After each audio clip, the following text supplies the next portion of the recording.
الحمدللہ رب العالمین، الصلاۃ والسلام علی رسولہ الکریم۔ السلام علیکم ناظرین اکرام۔ رمضان کی شروعات کے پیش نظر میں نے چند لیکچرز تیار کیے ہیں۔ پہلا لیکچر ہے رمضان کی اہمیت۔ ہم اس میں دیکھیں گے کہ سال کے 12 مہینوں میں رمضان زیادہ اہمیت کیوں رکھتا ہے اور اس کے لیے ہم کو کس قسم کی تیاری کرنی چاہیے۔ رمضان کی اہمیت پہلے قرآن کی روشنی میں دیکھتے ہیں، پھر رمضان کی اہمیت احادیث کی روشنی میں دیکھتے ہیں، اور پھر اپنی بات کا اختتام اہم نکات کے ساتھ ہم کریں گے۔ سب سے پہلے رمضان کی اہمیت قرآن کی روشنی میں۔ قرآن کا نزول رمضان میں، یعنی لوگ سوال کرتے ہیں کہ روزے رمضان میں کیوں فرض ہوئے، سال کے باقی مہینوں میں کیوں روزے فرض نہیں ہوئے، رمضان کو پریفرنس کیوں دیا گیا۔ اس کا جواب اللہ تعالیٰ سورہ بقرہ آیت نمبر 185 میں دیتے ہیں۔ اعوذ باللہ من الشیطان الرجیم، بسم اللہ الرحمن الرحیم۔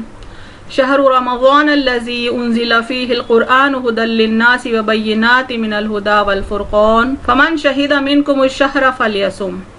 رمضان وہ مہینہ ہے جس میں قرآن نازل کیا گیا، جو لوگوں کے لیے ہدایت ہے اور ایسے دلائل پر مشتمل ہے جو ہدایت اور حق و باطل میں امتیاز کرنے والے ہیں، لہٰذا تم میں سے جو شخص اس مہینے کو پائے وہ روزے رکھے۔ یعنی رمضان کا سگنیفیکنس بتایا جا رہا ہے، اس کی اہمیت بتائی جا رہی ہے کہ رمضان میں قرآن نازل ہوا ہے جو اللہ نے لوگوں کو ہدایت دینے کے لیے نازل کیا ہے، اور جس میں کئی دلائل ایسے ہیں جن سے ہدایت حاصل کی جا سکتی ہے، اور یہ کتاب، یہ کلام اللہ کا ہے، حق و باطل میں امتیاز کرنے والا ہے۔ لہٰذا اللہ کے بندوں کو چاہیے کہ اللہ کا شکر ادا کریں کہ اس نے اس ہدایت کی کتاب کو ہمارے لیے نازل کیا ہے، اور شکرانے کے طور پر اس مہینے میں روزہ رکھے۔ اسی آیت کا دوسرا حصہ دیکھیں، وَمَنْ كَانَ مَرِيضًا أَوْ عَلَى سَفَرٍ فَعِدَّةٌ مِّنْ أَيَّامٍ أُخَرَ يُرِيدُ اللَّهُ بِكُمُ الْيُسْرَ وَلَا يُرِيدُ بِكُمُ الْعُسْرَ وَلِتُكْمِلُوا الْعِدَّةَ وَلِتُكَبِّرُوا اللَّهَ عَلَى مَا هَدَاكُمْ وَلَعَلَّكُمْ تَشْكُرُونَ۔ اور جو کوئی بیمار یا سفر پر ہو تو دوسرے دنوں سے گنتی پوری کرے۔ اللہ تم پر آسانی چاہتا ہے اور تم پر تنگی نہیں چاہتا، اور تاکہ تم گنتی پوری کر لو، اور تاکہ تم اللہ کی بڑائی بیان کرو اس پر کہ اس نے تمہیں ہدایت دی، اور تاکہ تم شکر کرو۔ یہاں پر اللہ تعالیٰ بیماروں کو اور مسافروں کو ڈھیل دے رہا ہے کہ اگر رمضان کے مہینے میں کوئی بیمار ہو یا کوئی طویل اہم سفر پر جانا چاہتا ہو تو اس کو چاہیے کہ جتنے روزے اس سے چھوٹ رہے ہیں ان کا حساب رکھے اور بعد کے دنوں میں ان کی گنتی پوری کرے۔ اور آخری فریز میں سمجھایا جا رہا ہے کہ چونکہ اللہ نے ہم کو ہدایت دی ہے، ہم کو چاہیے کہ ہم اللہ کا شکر ادا کریں اور اللہ کی بڑائی بیان کریں۔ قرآن کا نزول شب قدر میں، یعنی رمضان میں تو نازل ہوا ہی ہے قرآن، لیکن بالخصوص شب قدر میں اس کو اتارا گیا۔ اس بات کی دلیل سورہ قدر کی آیتوں میں ہے، انا انزلناہ فی لیلۃ القدر وما ادراک ما لیلۃ القدر لیلۃ القدر خیر من الف شہر۔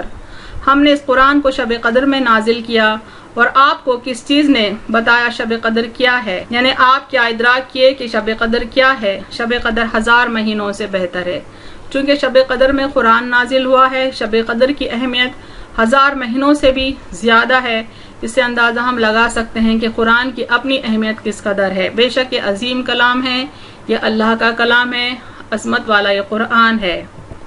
اہم باتیں جو ہم نے ابھی قرآن میں دیکھی ہیں یہاں پر ایلابریٹ کر رہے ہیں۔ قرآن رمضان میں شب قدر میں نازل ہوا، اس لیے رمضان کی اہمیت تمام دوسرے مہینوں سے زیادہ ہے۔ اس کے سبب شب قدر 1000 مہینوں سے بہتر ہے۔ چونکہ قرآن شب قدر میں نازل ہوا ہے، لہٰذا اس کے سبب یعنی قرآن کے نزول کے سبب شب قدر 1000 مہینوں سے بہتر ہے۔ قرآن ایک ہدایت کی کتاب ہے، لہٰذا ہم کو چاہیے کہ ہم اللہ کا شکر ادا کریں۔ چونکہ کتاب ہماری ہدایت کے لیے اتری ہے تو ہمارا فرض بنتا ہے کہ ہم اللہ کا شکر ادا کریں، اور اس مقصد سے رمضان میں روزے رکھیں اور اللہ کی کبریائی بیان کریں۔ اب دیکھتے ہیں رمضان کی اہمیت حدیث کی روشنی میں۔ رمضان میں جنت کے دروازے کھول دیے جاتے ہیں۔ ابو ہریرہ رضی اللہ عنہ نے کہا کہ رسول اللہ صلی اللہ علیہ وسلم نے فرمایا، جب رمضان آتا ہے تو جنت کے دروازے کھول دیے جاتے ہیں۔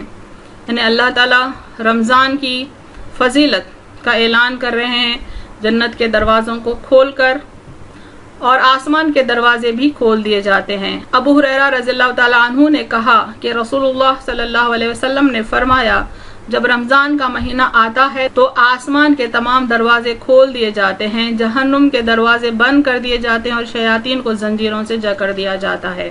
یعنی پچھلی حدیث میں ہم نے یہ جانا کہ جنت کے دروازے کھول دیے جاتے ہیں، اور اس حدیث سے ہم نے یہ جانا کہ آسمان کے بھی تمام دروازے کھول دیے جاتے ہیں اور ساتھ میں جہنم کے دروازے بند کر دیے جاتے ہیں اور شیاطین کو زنجیروں سے جکڑ دیا جاتا ہے تاکہ وہ دنیا میں فساد برپا نہ کرتے پھریں۔ رحمت کے دروازے بھی کھول دیے جاتے ہیں۔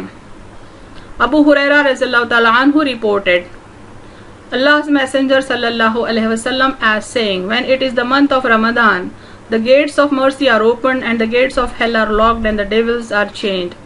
ابو ہریرہ رضی اللہ تعالیٰ عنہ سے روایت ہے کہ ہمارے نبی کریم صلی اللہ علیہ وسلم نے فرمایا کہ جب رمضان کا مہینہ آتا ہے تو رحمت کے دروازے کھول دیے جاتے ہیں، جہنم کے دروازے بند کر دیے جاتے ہیں اور ڈیولز کو یعنی شیاطین کو بند کر دیا جاتا ہے۔ جنت کے دروازے کھولنے کے بعد، آسمان کے دروازے کھولنے کے بعد، رحمت کے دروازے کھولنے کے بعد اور جہنم کے دروازے بند کر دینے کے بعد ایک آواز دینے والا آواز دیتا ہے، A caller calls out, O seeker of good, proceed. یعنی نیکی کی تلاش کرنے والے، خیر و بھلائی کی تلاش کرنے والے آگے بڑھے، یعنی نیک کام کریں۔ O seeker of evil، یعنی جو گناہ کی تلاش میں رہتے ہیں، جو غلط کاموں کے طلب میں رہتے ہیں، ان کو رک جانے کا حکم دیتا ہے، stop. And Allah has next، یعنی people whom he frees from fire and that happens every day. یعنی اعلان کرنے والا اعلان کر رہا ہے کہ اللہ تعالیٰ اس مہینے میں ہر دن لوگوں کو جہنم کی آگ سے بچا لیتا ہے۔ فاسٹنگ ان رمضان، نریٹڈ ابو ہریرہ رضی اللہ تعالیٰ عنہ، یعنی ابو ہریرہ رضی اللہ تعالیٰ عنہ سے روایت ہے، The Prophet sallallahu alaihi wasallam as saying, if anyone fasts during Ramadan because of faith and in order to seek his reward from Allah, his previous sins will be forgiven to him. آپ صلی اللہ علیہ وسلم نے فرمایا کہ جو کوئی رمضان میں ایمان کے ساتھ روزہ رکھے اور اللہ سے اجر کی امید رکھے تو اس کے تمام پچھلے گناہ معاف کر دیے جاتے ہیں۔ فاسٹنگ بیفور رمضان، یعنی رمضان سے پہلے اگر کوئی روزہ رہتا ہے، بے وجہ رہتا ہے، تو اس کے سبب رمضان کے مہینے میں کمزوری آ جاتی ہے، اسی لیے آپ صلی اللہ علیہ وسلم نے رمضان سے تھوڑا سا پہلے روزے رہنے سے منع فرمایا ہے۔ ابو ہریرہ رضی اللہ تعالی عنہ فرماتے ہیں نبی کریم صلی اللہ علیہ وسلم نے فرمایا، Do not observe fast for a day or 2 days ahead of Ramadan except a person who is in the habit of observing a particular fast. He may fast on that day. یعنی رمضان کا مہینہ شروع ہونے سے 1-2 دن پہلے روزہ نہ رکھیں، البتہ کوئی شخص کو ان دنوں روزہ رہنے کی عادت ہے تو وہ روزہ رہ سکتا ہے۔ چاند دیکھو تو روزہ شروع کرو۔ عبداللہ بن عمر رضی اللہ عنہ نے بیان کیا کہ رسول اللہ صلی اللہ علیہ وسلم نے رمضان کا ذکر کیا تو فرمایا کہ جب تک چاند نہ دیکھو روزہ شروع نہ کرو، اسی طرح جب تک چاند نہ دیکھ لو روزہ موقوف نہ کرو، اور اگر بادل چھا جائے تو 30 دن پورے کر لو۔ یعنی آپ صلی اللہ علیہ وسلم نے فرمایا رمضان کی بگننگ بھی چاند دیکھ کر کرو اور رمضان کی اینڈنگ بھی چاند دیکھ کر کرو، اگر بادل چھا جائیں تو پھر 30 دن پورے کر لو۔ عمرہ ان رمضان is equivalent to Hajj. ابن عباس رضی اللہ تعالیٰ عنہ reported, the Prophet صلی اللہ علیہ وسلم said, the performance of Umrah during Ramadan is equal to Hajj, or said equal to the performance of Hajj with me. ابن عباس نے روایت کیا کہ نبی صلی اللہ علیہ وسلم نے فرمایا کہ رمضان کے مہینے میں عمرہ کرنا حج کے برابر ہے، یا رمضان کے دنوں میں عمرہ کرنا آپ صلی اللہ علیہ وسلم کے ساتھ حج کرنے کے برابر ہے۔ اہم نکات یعنی امپورٹنٹ پوائنٹس دیکھیں اس لیکچر کے۔